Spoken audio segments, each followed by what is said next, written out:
visi dan program yang hebat yang ditawarkan oleh calon kepala daerah merupakan faktor pembentuk elektabilitas yang lemah. Hanya sedikit lapisan masyarakat yang mampu mempertimbangkan faktor visi dan misi serta program sebagai dasar untuk memilih calon kepala daerah. Assalamualaikum warahmatullahi wabarakatuh. Salam sejahtera buat kita semua. Saudara-saudaraku, Pilkada serentak tahun 2020 sebentar lagi. KPU sudah menjadwalkan hari pemungutan suara pada 9 Desember. Akan ada 270 daerah yang akan menyelenggarakan pilkada. 9 pemilihan gubernur, 224 pemilihan bupati, dan 37 pemilihan wali kota. Mari kita doakan bersama, mudah-mudahan proses pelaksanaan pilkada berjalan lancar, tidak kurang apapun di tengah pandemi virus corona yang melanda dunia. Pertanyaan yang sering menjadi perhatian kita semua adalah bagaimana caranya bisa memenangkan pemilihan dalam pilkada. Tidak ada satu jawaban yang sederhana yang bisa menjawab pertanyaan ini. Demikian juga tidak ada satu rumus yang sederhana yang bisa memecahkan problem bagaimana seseorang calon kepala daerah bisa terpilih dengan suara terbanyak. Melalui media ini, saya akan berbagi pengalaman dan pengetahuan selama pernah terlibat dan menatap proses pemenangan dari dekat. Ada banyak aspek-aspek yang penting untuk dikemukakan. Namun untuk tayangan perdana ini, saya akan berbagi mengenai prinsip-prinsip dasar elektabilitas. Pengetahuan tentang hal ini sangat penting karena dengan mengetahui prinsip dasar elektabilitas, seorang calon kepala daerah dan tim pemenangannya dapat memilih cara atau metode pendekatan yang tepat untuk dapat meraih suara terbanyak.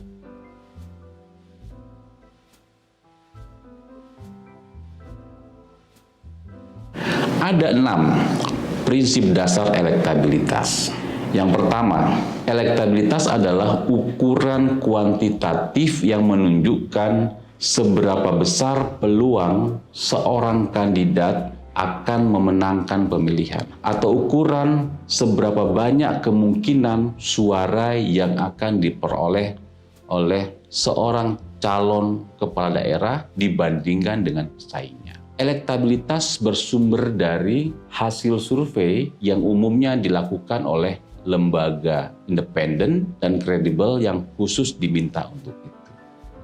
Ada 2 hal penting tentang elektabilitas yang akan prinsip elektabilitas seperti ini yang akan saya sampaikan. Pertama, karena elektabilitas merupakan hasil survei di mana hanya bertanya kepada sedikit orang sebagai sampel atau responden, maka sifat elektabilitas adalah hanya prediksi. Ada rentang kesalahan yang dimungkinkan terjadi dari angka elektabilitas yang kita punya.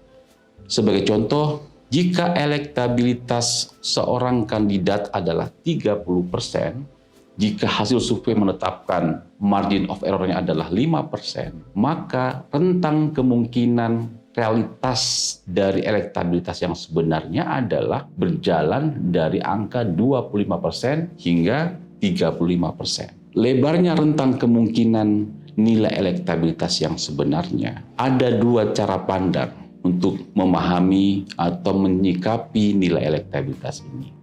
Cara pandang pesimis dan optimis. Cara pandang optimis melihat nilai elektabilitas 30% tadi dimungkinkan untuk mencapai angka 35%. Sementara cara pandang pesimis melihat nilai elektabilitas hanya 25%.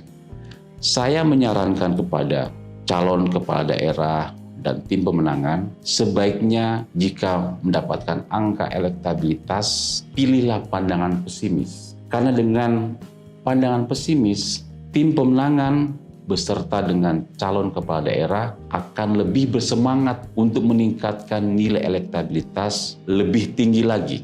Hal yang kedua yang ingin disampaikan terkait dengan prinsip dasar elektabilitas yang pertama adalah nilai elektabilitas menggambarkan realitas pada saat pengumpulan data dilakukan. Elektabilitas dari hasil survei yang dilakukan 5 bulan yang lalu tidak bisa dijadikan sebagai dasar untuk melihat elektabilitas hari ini. Sebab kemungkinan dalam rentang waktu 5 bulan akan banyak perubahan. Bisa terjadi elektabilitas calon kepala daerah meningkat atau justru menurun. Demikian juga dengan pesaing, bisa meningkat atau menurun. Oleh karena itu, saya menyarankan agar kandidat melakukan atau mengukur nilai elektabilitas secara periodik. Survei dilakukan dalam waktu-waktu tertentu untuk bisa melihat kecenderungan apakah trennya meningkat atau sebaliknya. Dengan beberapa titik data, kemungkinan untuk memprediksi ke depan itu jauh lebih baik ketimbang hanya satu titik data. Namun demikian, selain berfungsi untuk membuat prediksi, data-data survei dari beberapa titik berguna untuk mengevaluasi kinerja tim pemenangan. Misalnya, ada 2 data 3 bulan yang lalu dibandingkan dengan data hari ini. Jika trennya meningkat, itu berarti proses pemenangan berjalan sesuai dengan arah yang dituju. Namun jika trennya menurun, ada sesuatu hal yang perlu diperbaiki dari proses pemenangan yang dilakukan oleh calon kepala daerah beserta tim pemenangannya.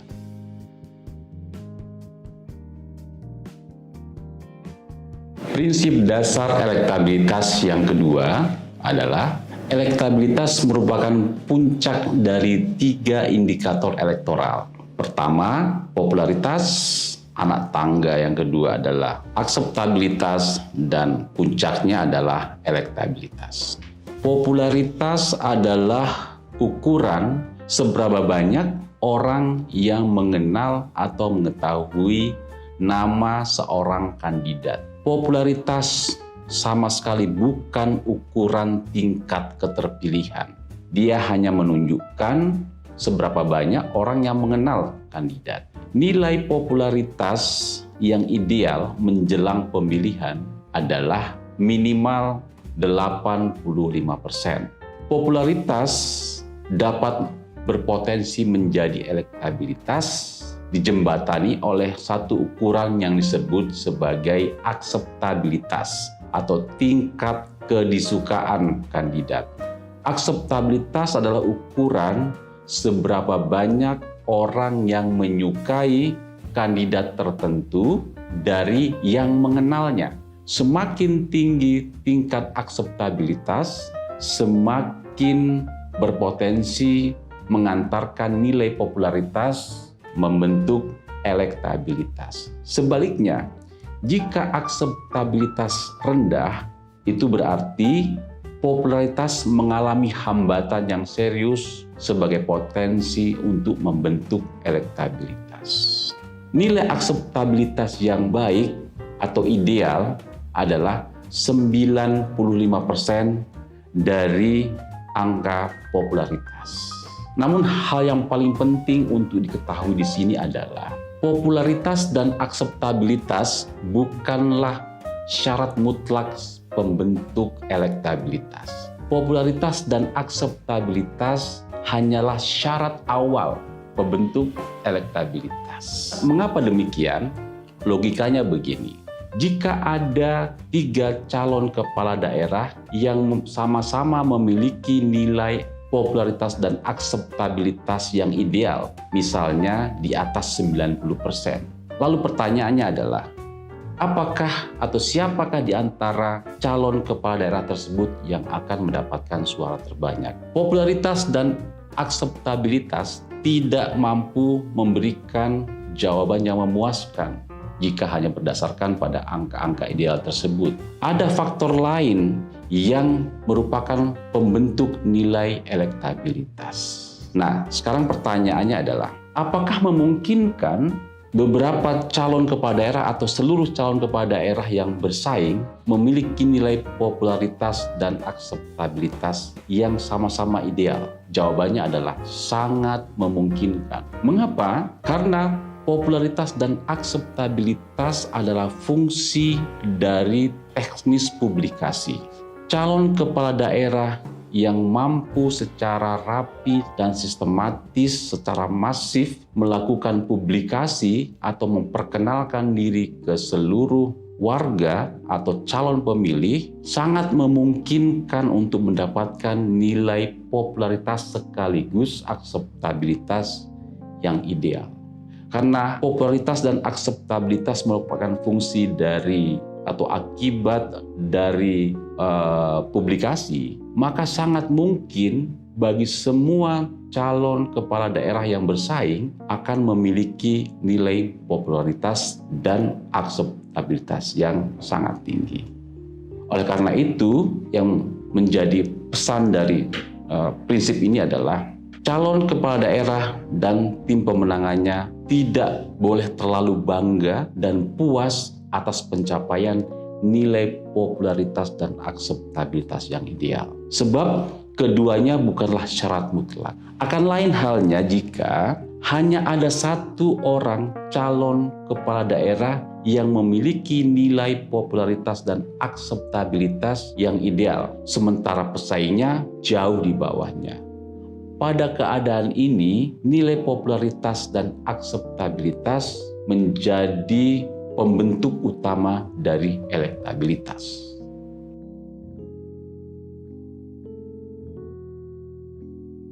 Prinsip dasar elektabilitas yang ketiga adalah elektabilitas terbentuk terutama oleh faktor sosiologis. Kandidat yang memiliki kedekatan atau identik dengan latar sosiologis masyarakat setempat memiliki peluang tertinggi untuk mendapatkan suara terbanyak. Tema ini sebenarnya bukan yang baru bagi kita semua, karena pada setiap tim pemenangan, hitungan-hitungan dasarnya memang adalah sosiologis. Tetapi saya ingin mengatakan bahwa jika tim pemenangan melakukan analisis kemenangan berdasarkan aspek sosiologis, Anda benar, karena hasil studi sejak awal mengenai voter behavior bahwa faktor yang paling menentukan pilihan politik seseorang adalah faktor sosiologis. Tidak ada pilihan pribadi menurut teori ini. Pilihan seseorang, pilihan politik seseorang sangat bergantung dengan lingkungannya. Dengan demikian, sangat nyata bahwa faktor-faktor atau aspek-aspek sosiologis menjadi dasar pembentuk utama elektabilitas. Aspek-aspek yang dimaksud mencakup etnisitas, agama, penguasaan pada kelompok sosial, dan kesesuaian dengan nilai budaya yang diagungkan oleh masyarakat setempat. Inilah yang menjadi dasar dari pembentuk utama elektabilitas. Pertanyaannya adalah, bagaimana secara teknis faktor sosiologis dapat dikapitalisasi menjadi elektabilitas?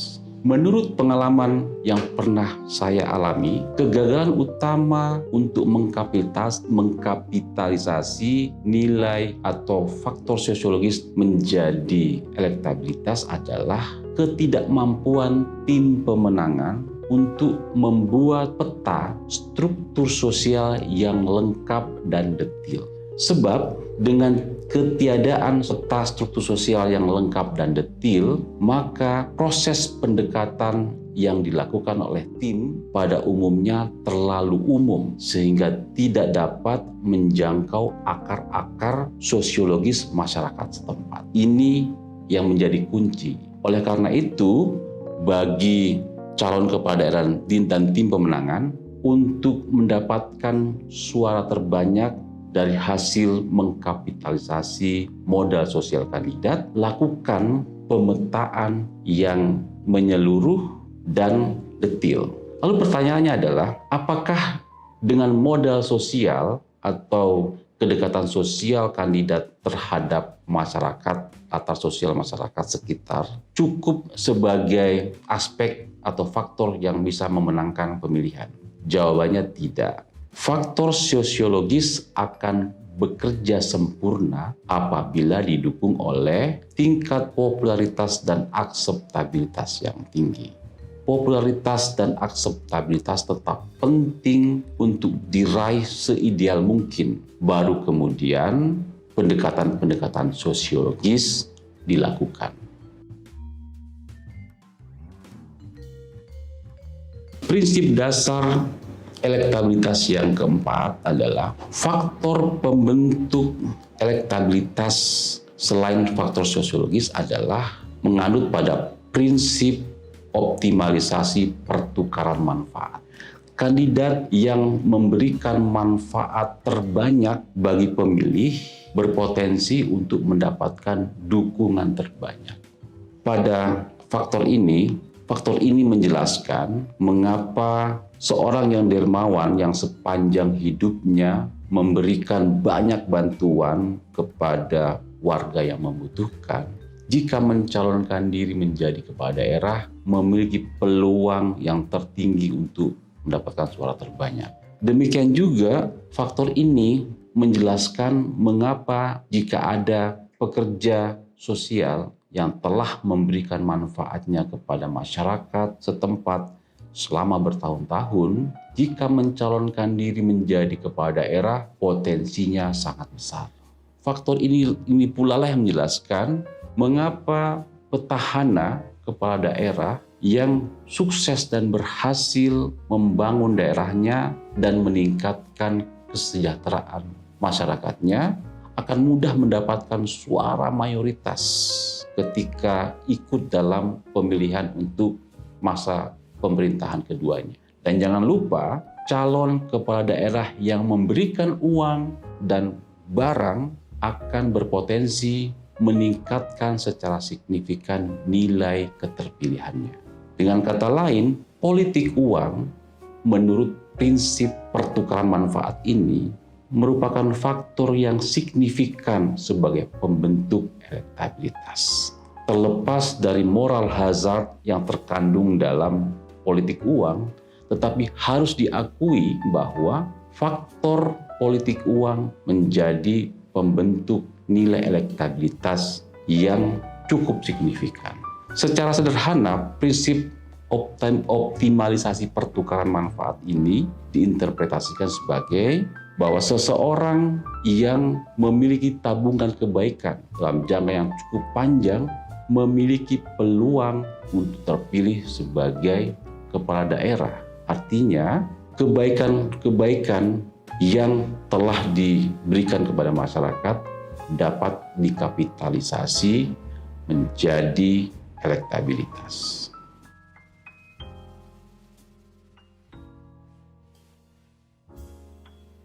Prinsip dasar elektabilitas yang kelima dimulai dari pertanyaan, bagaimana halnya dengan visi dan program yang ditawarkan oleh kandidat? Seberapa kuat menjadi faktor pembentuk elektabilitas? Dengan terus terang, saya harus mengatakan bahwa visi dan program yang hebat yang ditawarkan oleh calon kepala daerah merupakan faktor pembentuk elektabilitas yang lemah.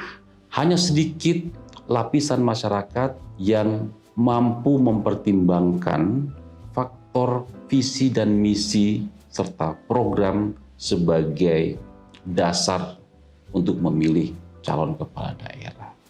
Sebenarnya banyak teori yang menjelaskan mengapa faktor visi dan program tidak mampu menjadi faktor pembentuk elektabilitas yang kuat. Secara sederhana saya ingin membuat interpretasi bahwa visi dan program yang ditawarkan kandidat pada dasarnya memenuhi kriteria sebagai dalam prinsip optimalisasi pertukaran manfaat. Akan tetapi, pertukaran manfaat pada tawaran visi dan program bersifat anomali. Mengapa anomali? Sebab kalau kita mengacu pada prinsip pertukaran manfaat yang dijelaskan pada poin sebelumnya, terlihat bahwa kandidat atau calon kepala daerah dituntut terlebih dahulu memberikan manfaatnya, lalu pemilih akan menukar dengan suara sebagai bentuk manfaat kepada kandidat. Dengan demikian, manfaat terlebih dahulu diberikan oleh kandidat, baru oleh pemilih. Akan tetapi, pada faktor pembentuk elektabilitas berdasarkan visi dan program, di mana pemilih dituntut terlebih dahulu memberikan manfaat kepada kandidat, lalu kandidat akan menukar manfaat tersebut setelah berkuasa dalam rentang waktu yang lama. Dalam kenyataannya, masyarakat akan merasakan bahwa proses pertukaran manfaat ini kurang adil. Karena kenapa? Karena manfaat yang diberikan kepada kandidat akan dibalas oleh sesuatu yang kemungkinan tidak pasti. Dengan demikian, kegagalan visi dan program menjadi faktor pembentuk elektabilitas karena sifat pertukaran manfaatnya anomali. Saya tidak dalam posisi sedang mengatakan bahwa bagi kandidat jangan membuat visi dan program yang hebat. Bukan itu.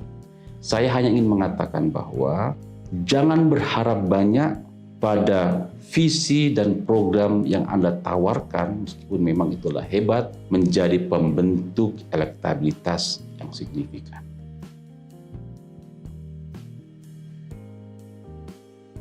Prinsip elektabilitas yang keenam adalah proses pembentukan elektabilitas bersifat laten. Elektabilitas terbentuk pada diri seseorang secara perlahan. Perlu waktu bagi kandidat atau seseorang untuk menciptakan potensi elektabilitas dalam dirinya. Modal sosial dan kebaikan-kebaikan yang ditabung akan perlahan membentuk nilai elektabilitas pada dirinya. Inilah yang menjelaskan mengapa seseorang yang lama bekerja untuk kebaikan-kebaikan di dalam masyarakat memiliki potensi yang cukup tinggi untuk terpilih menjadi atau mendapatkan suara tertinggi. Demikian juga mengapa petahana yang bekerja dengan baik dan dapat memanfaatkan waktu selama masa jabatannya mudah terpilih untuk periode berikutnya. Dan ini kabar buruk bagi calon kepala daerah yang baru hadir atau baru bersaing beberapa waktu menjelang pemilihan. Karena Anda tidak cukup bisa mengalahkan tabungan-tabungan kebaikan atau pendekatan sosiologis yang sudah dikapitalisasi oleh kandidat yang lain yang sudah lama bekerja. Kepada Anda yang baru akan masuk arena pilkada menjelang pemilihan, saya menyarankan untuk menundanya. Demikian, saudara-saudaraku, materi atau tayangan hari ini tentang prinsip-prinsip dasar elektabilitas. Mudah-mudahan bisa bermanfaat bagi Anda semua untuk meningkatkan potensi elektabilitas atau peluang kemenangan dalam proses pilkada ini. Masih banyak tema-tema yang akan kami ketengahkan kepada Anda, namun agar Anda tidak ketinggalan tayangan informasi berikutnya, silahkan subscribe dan berikan like serta komen. Juga saya akan berterima kasih dan mengapresiasi jika tayangan ini Anda sebarluaskan kepada kolega, teman, dan sebagainya. Demikian, terima kasih, sampai jumpa. Saya Agung Priyatna. Assalamualaikum warahmatullahi wabarakatuh.